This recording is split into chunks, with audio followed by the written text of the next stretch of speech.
Tu sais, Jack, si quelque chose ne va pas, tu peux nous le dire, hein.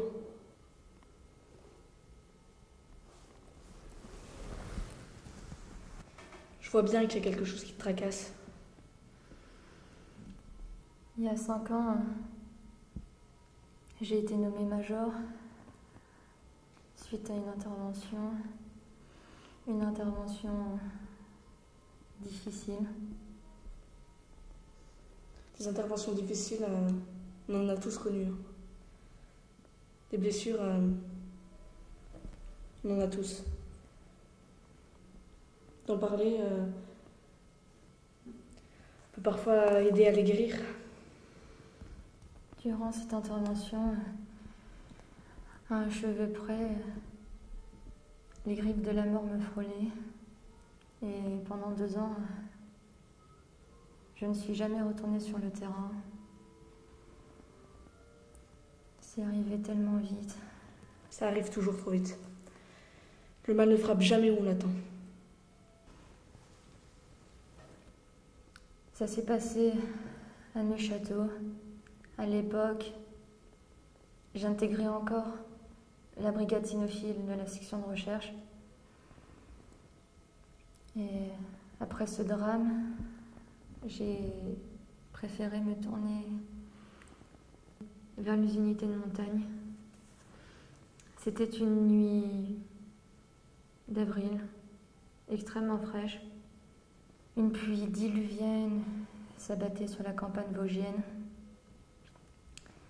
Je revois encore les gouttes de pluie s'écraser en formant des cloques. Et je les sens encore ruisseler dans mon cou. Et ces bourrasques de vent,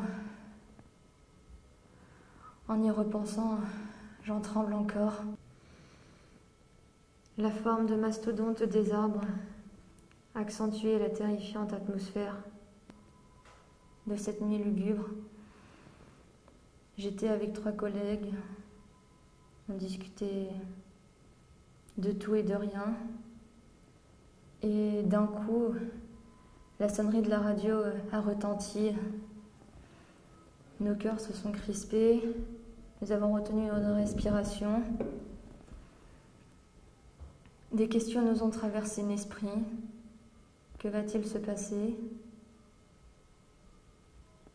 Aujourd'hui, tout peut arriver. C'est excitant et inquiétant à la fois. Et cette voix à travers la radio qui nous disait véhicule suspect, arrive en votre direction. Comment l'oublier? L'automobile est arrivée à vive allure. À son bord, un délinquant multirécidiviste, roulant son permis, à bord d'une voiture volée.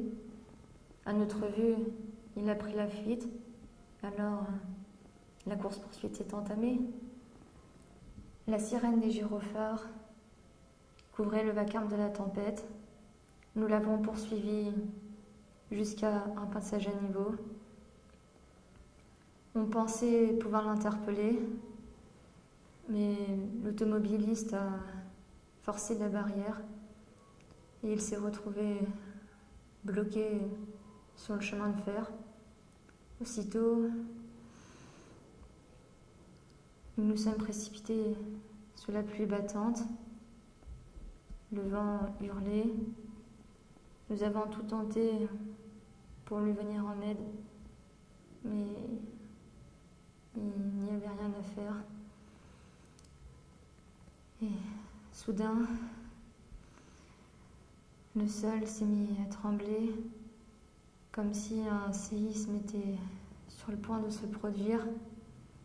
Tels les yeux d'un monstre, 2 signaux aveuglants ont surgi des ténèbres. Un courant d'air glacé nous fendait la poitrine, nous transperçait le corps. Nous avons agité nos bras, nos lampes torches, pour faire des signes au conducteur, dans l'espoir que le train s'arrête. Mais stopper un convoi lancé à 100 km/h est tout simplement impossible. Il s'est rapproché inexorablement. En moi, je ne sais pas ce qui s'est passé, sans doute l'instinct de survie. Je me suis jetée dans le fossé. Cela s'en est suivi d'un vacarme assourdissant. Ce grincement, je l'entends encore qui résonne dans mes oreilles. C'était le convoi qui venait de percuter la voiture avant de la traîner sur 600 mètres. J'ai juste eu le temps de voir mes 3 collègues fauchés par la locomotive avec leurs rêves et leurs projets. Ils n'avaient même pas 30 ans. Pourquoi est-ce que j'ai survécu et pas eux? Pourquoi eux ils sont morts et pas moi? Je me sens coupable de les avoir laissés mourir. C'est moi qui aurais dû périr à leur place. Après tout, j'étais le plus haut gradé. Et très vite, cette histoire est tombée aux oubliettes. Les médias préféraient résumer le match de foot de la veille ou parler des nouveaux films commerciaux américains. Pour ma part, je ne sais pas ce qui s'est passé. Après, j'étais assommée par le choc. Je me souviens juste de lumières blafardes dans le ciel, de voix dans le lointain et d'une longue et interminable attente sous la pluie.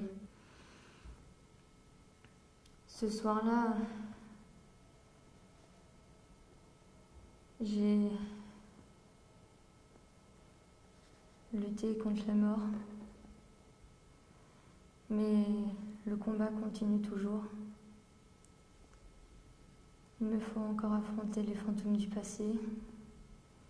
C'est une plaie, une cicatrice dans l'âme qui ne guérira jamais.